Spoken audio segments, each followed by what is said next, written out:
Welcome back, everybody. This is Eric here with Iraq Veteran 8888. Today we have a very special video for you, something we don't normally do, but I'm hoping we can get into doing this a little more. We're going to be doing an optics torture test. All right, I know what you're thinking. There's a lot of torture tests out there, but we're going to try to go a little bit more practical on this one, okay? And I'll explain briefly sort of what we got going on here, just so you know.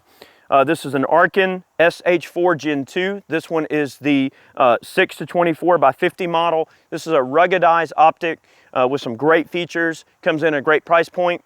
A great value-minded optic that can still deliver the goods at range. We've done a video on this particular scope, and we did allude that we would be doing some testing on it, some torture testing, if you will, to see how it can hold up in the department of ruggedness and longevity. But instead of beating up on this scar, it is mounted on the same 20S rifle that we used in the original video. We set up a testing fixture, and we've got this pipe on here that we filled up with lead weights to get the weight of this fixture exactly the same as the 20S. The reason that we do that is so that we don't introduce additional variables into the situation. Sure, I could start trashing this scar, but what if I bend the barrel? What if I crush the action? What if the receiver gets bent or something? Like, you know, you're going to trash the rifle, and then what if the inaccuracies or issues you're getting out of the complete rig aren't indicative of what only the scope is going through? So we can minimize our variables by isolating just the scope onto this particular setup. And we're going to go through and just come up with some very practical things, right? The kind of things that happen on a regular basis.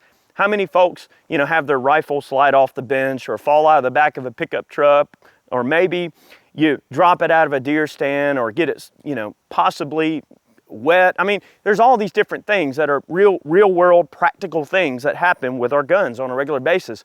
Life is what it is, and it just happens, right? So we're going to try to go that route and come up with a very practical set of circumstances that we can subject this Arken to and see how it holds up and just give it a fair shake.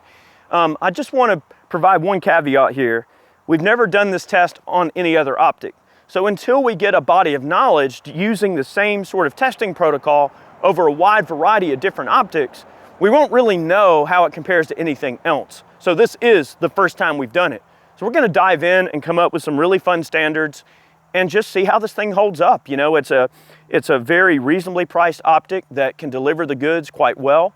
It's got some great math in the reticle, a great reticle, very tactile adjustments, illuminated reticle, lots of really high-end features in a very lower price optic, which is kind of nice.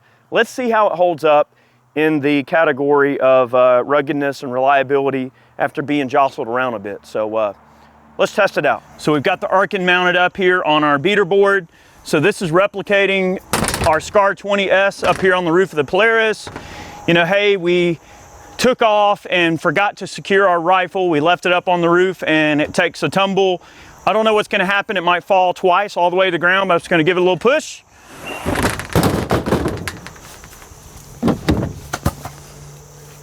Okay, we'll see if it holds a 0. That's real world stuff, right? That happens. That could happen to any of us. If you won't admit to it happening, that's on you, but you know you've done it before. All right, let's have a look.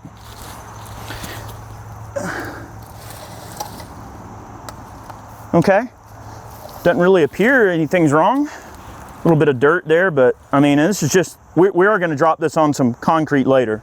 This is just one surface, but that's a good baseline test. Let's see what happens.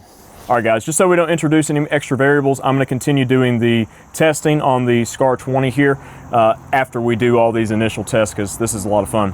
What we're going to do is just shoot another group. We're on number 3 right now, and we're going to see if we're kind of outside of that kind of half MOA boundary, or if there's any goofy things going on where the groups are opening up like crazy. What we're doing is torquing the optic back down to 30 inch-pounds using our Brownells torque driver after each test, okay? So we're maintaining that consistent torque on the optics base here, and we're also mounting it on the same exact place on the rail just ahead of number 11 right here. So everything is consistent as we can make it. So let's take a couple of shots and just see kind of where we're at. Oh, I love this rig.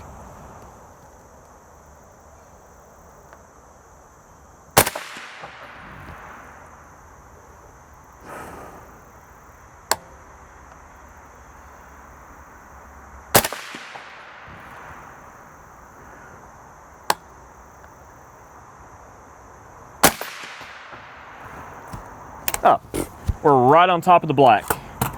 All right, moving on. Let's step it up. Okay, so another real world test. I know a lot of us use side-by-sides and ATVs and things like that, and how many of us have dropped a rifle out of a moving ATV?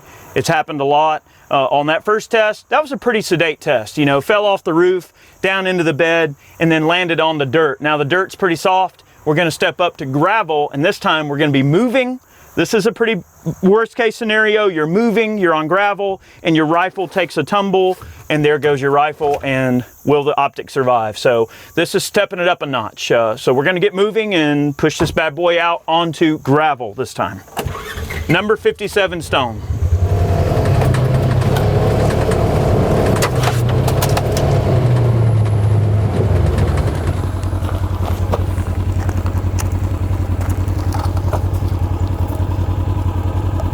A little scratched up, but by George, I say we go test it. What do you think, Chad? Let's do it. Let's do it.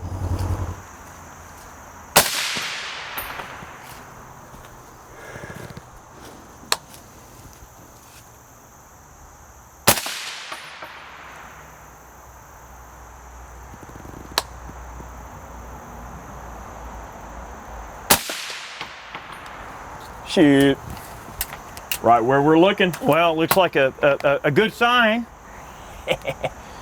All right, so we're gonna drop this off the top of the Polaris again, except this time we're going straight down to blacktop here, which is certainly a very hard surface. This is, I don't know, man. We'll see. And remember, this is 17 pounds. It's a lot of weight. All right, ready? Oops.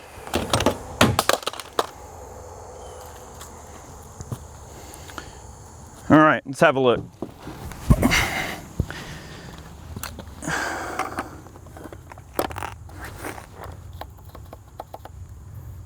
Looks good. Don't really see any major issues there. Let's mount it up and test it. We bent our articulating arm just a little bit there that that we've got for the magnification adjustment, but everything seems to turn and work fine.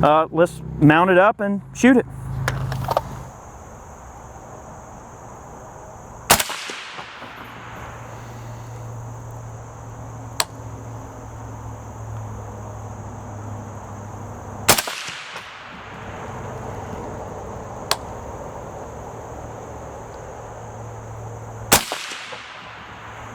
Okay, now another common thing that you're gonna see, I think that should be a part of this protocol, is a drop from a deer stand. I've done a lot of toe repairs on different stocks and things, and I've noticed that a lot of times that a hunter drops a rifle out of a deer stand, it usually lands on the butt end, and it breaks a toe and it'll crack the stock or break the stock in that location. So this is like 14 feet in the air. I'm just gonna drop it straight down with the objective bell facing up to replicate a fall out of a deer stand from about, let's just say, about this high. It's about 15 feet. Ready?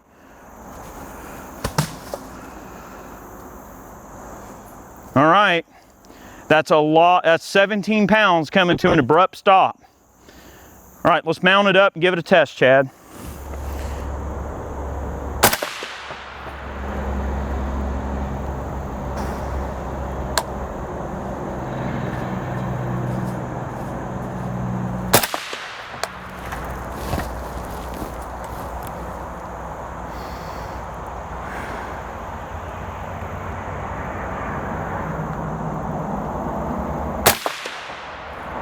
Okay, so we're still just a little bit off from center, about an MOA off from the black. Pretty similar to the way test number 5 showed. So we moved out of that kind of half MOA radius there. So, I mean, we're still right in there, and the optic's tracking well enough, and there's nothing going on there because we're still able to print tiny little groups. You get good groups there? Oh yeah, yeah, good. Excellent. Yeah, sub MOA, 3-shot groups, of course, but good. I mean, I'd say it's pretty acceptable. We know after all that dust and gravel and bumping around, there is some dirt on this thing and a few cracks and crevices. Let's clean it out. We're gonna wash it off. All right, we're gonna dunk it here in our mosquito infested pond. All right.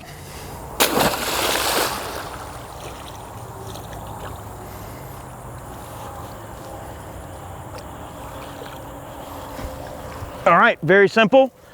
Now we're gonna take it back, mount it up and shoot it.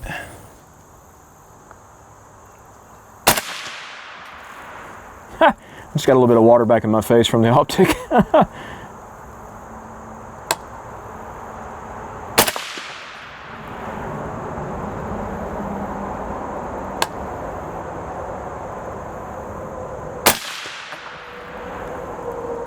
Okay, well, we ran into a tiny problem with the water test. All right, we're gonna go over the results here.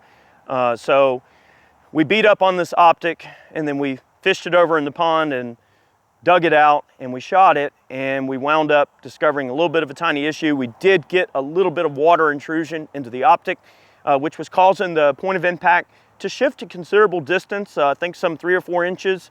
So what we did, just to be fair to not only ourselves in the process, we decided to isolate that variable.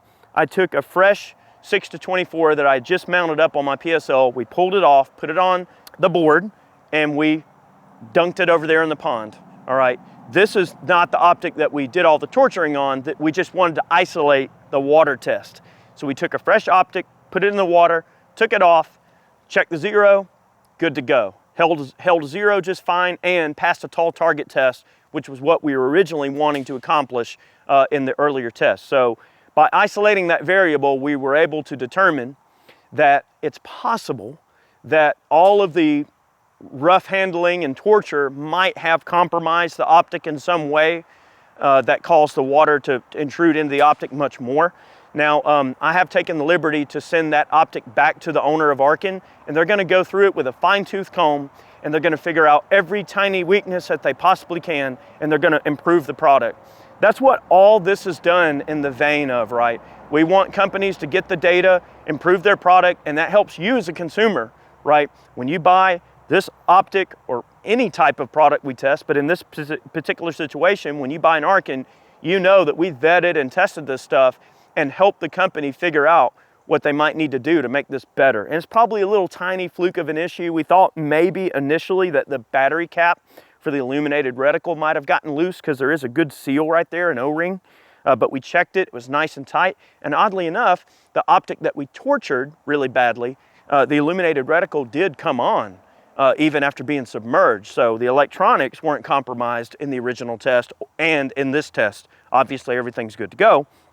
But we thought that that possibly might have been one point, a potential point of the water intrusion. They're gonna get this thing back and they're gonna check everything out, make sure everything's good to go, and then they're gonna improve their product, and that's awesome that we discovered that. But we wanted to isolate that particular issue so we would know if the water intrusion would occur on any optic that was dropped in there or just one that we beat up on. So based on what we've seen and based on our facts that we've discovered here, possibly the torture that we did to the optic is what caused the water to get into it. Now, in terms of the impact testing, it actually did quite well, right? Every single impact that we subjected the optic to, it ate it and did just fine. I mean, the gravel test and falling out of the Polaris and falling out of a deer stand and all this random stuff that might seem trivial to some people, but those are the real life things that are gonna occur when you're running an optic. Your deer rifle flips over or it falls out of something. I mean, that kind of stuff happens. So we wanted to come up, I hate to say testing protocol, but yeah, we essentially wanted to come up with a testing protocol that we could apply to many different optics and do the same thing in the same manner each time so we have consistent data. And after a while, we'll kind of determine, wow, this test, the optic, maybe a wide range of different optics from many different brands, maybe it does really well A through C, and maybe the water test is something that any optic will crap the bed on. We don't know until we go through and test a whole bunch of stuff. So we hope that you'll join us for that. We are looking to hopefully do some more torture testing on other optics. But the Arken, for being the first time we've done this particular test and sort of this being the baptism by fire, if you will, of this process, I think the Arken fared quite well in the impact testing. And I'm going to be very curious to see, how this continues to hold up. I am going to rebarrel this Scar to 6.5 Creedmoor, and we're going to continue putting this optic through its paces. But I've been very happy with it. So I hope you guys enjoyed today's video. I know we went down a very different rabbit hole, if you will, but it's always fun to chase the white rabbit, if you will, in regards to testing. We like to stretch the limits a bit. Definitely want to take a moment to thank all of our Patreon supporters. Also, those of you who have purchased t-shirts over on Ballistic Ink, thank you so much for supporting what we do. If you wish to support us directly, those are the two most direct ways you can do so, is by supporting us on Patreon or picking up a t-shirt. Thank you so much. Many more videos on the way. We'll see you soon.